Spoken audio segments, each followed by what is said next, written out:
Cancer ಎಂದಾಗ ಹೆಚ್ಚಿನವರು ಭಯಭೀತರಾಗುವುದೇ ಜಾಸ್ತಿ. ಇದನ್ನ ಮೊದಲ ಹಂತದಲ್ಲೇ ಗುಣಪಡಿಸಲು ವೈದ್ಯಕೀಯ ನೆರವು ಪಡೆಯುವುದು ಹೆಚ್ಚು ಸೂಕ್ತ. ಅಲ್ಲದೆ ಕ್ಯಾನ್ಸರ್ ಬರುವ ಅಪಾಯವನ್ನ ಕೆಲವು ಹಣ್ಣು ತರಕಾರಿಗಳ ಸೇವನೆಯಿಂದಲೇ ಗುಣಪಡಿಸಬಹುದು ಅಂತ ಕೆಲವು ತಜ್ಞರು ಸಲಹೆ ನೀಡ್ತಾರೆ. ಇದು ನಿಜಾನಾ? ಕ್ಯಾನ್ಸರ್ಗೂ ಹಣ್ಣು ತರಕಾರಿಗಳ ಸೇವನೆಗೂ ಏನ್ ಸಂಬಂಧ? ಹಣ್ಣು ತರಕಾರಿಗಳ ಸೇವನೆಯಿಂದ ಕ್ಯಾನ್ಸರ್ ಹೇಗೆ ತಡೆಯಬಹುದು ಎಂಬುದರ ಬಗ್ಗೆ ತಜ್ಞರ ವಿವರಣೆ ಹೀಗಿದೆ ನೋಡಿ.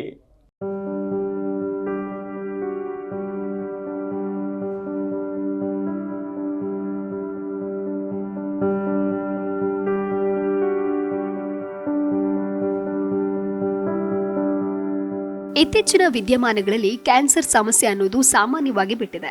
ಕ್ಯಾನ್ಸರ್ ಎಂದಾಗ ಹೆಚ್ಚಿನವರು ಭಯಭೀತರಾಗೋದೇ ಜಾಸ್ತಿ. ಇದರಲ್ಲಿ ಹಲವು ಪ್ರಕಾರಗಳಿದ್ದು ಅವು ಯಾವುದೇ ಲಕ್ಷಣಗಳನ್ನು ತೋರದೆ ಹಲವು ವಿಧಗಳಲ್ಲಿ ಮತ್ತು ಹಲವು ಕಾರಣದಿಂದ ಬರಬಹುದು. ಹಾಗಾಗಿ ಇದನ್ನ ಮೊದಲ ಹಂತದಲ್ಲೇ ಗುಣಪಡಿಸಲು ವೈದ್ಯಕೀಯ ನೆರವು ಪಡಿಬೇಕು. ಅದರಲ್ಲೂ ಇದನ್ನ ಹಣ್ಣು ಅಥವಾ ತರಕಾರಿಗಳ ಸೇವನೆಯಿಂದ ಗುಣಪಡಿಸಬಹುದು ಎಂದು ಕೆಲವು ತಜ್ಞರು ಸಲಹೆ ನೀಡುತ್ತಾರೆ. ಇದು ನಿಜವೋ? ಈ ಕ್ಯಾನ್ಸರ್ ಮತ್ತು ಹಣ್ಣು ತರಕಾರಿಗಳ ಸೇವನೆಗೆ ಏನ್ ಸಂಬಂಧ ಇದೆ? ಹಣ್ಣುಗಳ ಸೇವನೆಯಿಂದ ಕ್ಯಾನ್ಸರ್ ಹೇಗೆ ಗುಣಪಡಿಸಬಹುದು ಅನ್ನೋದರ ಬಗ್ಗೆ ತಜ್ಞರ ವಿವರಣೆ ಹೇಗಿದೆ.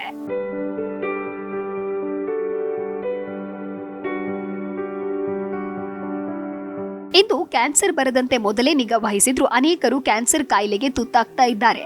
ಇದನ್ನ ಜಗತ್ತನ್ನ ಕಾಡುವ ಮಾರಕ ರೋಗ ಎಂದು ಕೂಡ ಕರೆಯುತ್ತಾರೆ. ಮನುಷ್ಯನಿಗೆ ವಯಸ್ಸಾಗ್ತಾ ಇದ್ದಂತೆ ಕ್ಯಾನ್ಸರ್ ಬರುವ ಸಾಧ್ಯತೆ ಹೆಚ್ಚಾಗಿದೆ. ಅದರಲ್ಲೂ ಇದಕ್ಕೆ ವೈದ್ಯಕೀಯ ಶಸ್ತ್ರಚಿಕಿತ್ಸೆ, ರೇಡಿಯೇಷನ್, ಇಮ್ಯುನೋಥೆರಪಿ ಅಂತಹ ವೈದ್ಯಕೀಯ ಚಿಕಿತ್ಸೆಗಳೇ ಇವೆ. ಆದರೆ ಈ ಚಿಕಿತ್ಸೆಗಳ ಬೆಲೆ ದುಬಾರಿಯಾಗಿದ್ದು ಜನಸಾಮಾನ್ಯರಿಗೆ ಕಷ್ಟವೇ ಆಗಿದೆ. ಹೀಗಾಗಿ ಮೊದಲೇ ಈ ಬಗ್ಗೆ ಎಚ್ಚೆತ್ತುಕೊಂಡ್ರೆ ಬಾರದಂತೆ ತಡೆಯಬಹುದು ಎಂದು ವೈದ್ಯರು ಸಲಹೆ ನೀಡಿದ್ದಾರೆ.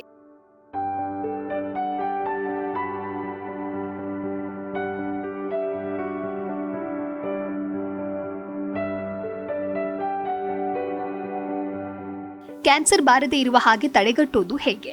ಕೆಲವೊಂದು ಹಣ್ಣು ತರಕಾರಿಗಳ ಸೇವನೆಯಿಂದ ಕ್ಯಾನ್ಸರ್ ರೋಗವನ್ನ ತಡೆಗಟ್ಟಬಹುದು. ಹಣ್ಣು ತರಕಾರಿಯಲ್ಲಿರುವ ಪ್ರೋಟೀನ್, ಪೋಷಕಾಂಶ, ಆಂಟಿ ಆಕ್ಸಿಡೆಂಟ್ಗಳು ದೇಹಕ್ಕೆ ರಕ್ಷಣೆ ನೀಡುತ್ತೆ.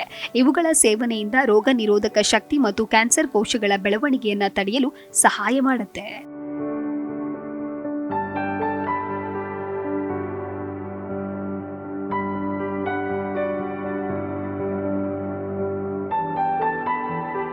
ಉದಾಹರಣೆಗೆ ಕ್ಯಾರೆಟ್, ಬ್ರೊಕೊಲಿ, ಸೋರೆಕಾಯಿ, ಬೆರಿ ಹಣ್ಣುಗಳು, ಬ್ಲೂಬೆರಿಗಳು, ಸ್ಟ್ರಾಬೆರಿಗಳು ಇವುಗಳಲ್ಲಿ ನಿರೋಧಕಗಳು ಹೆಚ್ಚು ಇರುತ್ತೆ.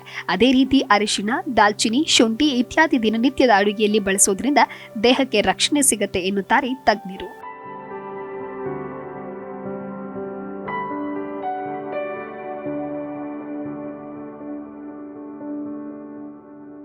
ಒಣದ್ರಾಕ್ಷಿ ಅಥವಾ ಫ್ರೆಶ್ ದ್ರಾಕ್ಷಿಗಳಲ್ಲಿ ಬರ್ಮುಟಿನ್ ಎಂಬ ಜೈವಿಕ ಸಕ್ರಿಯ ಅಂಶವು ಕಂಡುಬರುತ್ತೆ. ಇವುಗಳು ಕ್ಯಾನ್ಸರ್ ವಿರೋಧಿ ಗುಣಗಳನ್ನು ಹೊಂದಿದೆ. ಅದೇ ರೀತಿ ದಾಳಿಂಬೆ ಸೇವನೆಯು ಕ್ಯಾನ್ಸರ್ ಜೀವಕೋಶ ನಾಶಪಡಿಸುವ ಗುಣ ಹೊಂದಿದ್ದು ಇದರ ಸೇವನೆಯು ಕ್ಯಾನ್ಸರ್ ಕಾರಕಗಳಿಂದ ಡಿಎನ್ಎಯನ್ನು ರಕ್ಷಿಸುತ್ತೆ. ಆಯಾ ಋತುಗಳಲ್ಲಿ ಸಿಗುವ ಹಣ್ಣು ತರಕಾರಿಗಳನ್ನು ತಿನ್ನುವುದು ಉತ್ತಮ. ಇದರಿಂದ ನಿಮ್ಮ ಆರೋಗ್ಯ ಹೆಚ್ಚೋದಲ್ಲದೆ ಕರುಳಿನ ಕ್ಯಾನ್ಸರ್, ಹೊಟ್ಟೆ ಕ್ಯಾನ್ಸರ್ ಇತ್ಯಾದಿಯನ್ನ ತಡೆಗಟ್ಟಬಹುದು. ಹೀಗಾಗಿ ವಾರದಲ್ಲಿ 2-3 ಬಾರಿಯಾದರೂ ಇಂತಹ ಹಣ್ಣು ತರಕಾರಿಗಳನ್ನು ಸೇವನೆ ಮಾಡೋದ್ರಿಂದ ಕ್ಯಾನ್ಸರ್ ಅಪಾಯ ತಡೆಯಬಹುದು. Desk bureau, G Kannada news.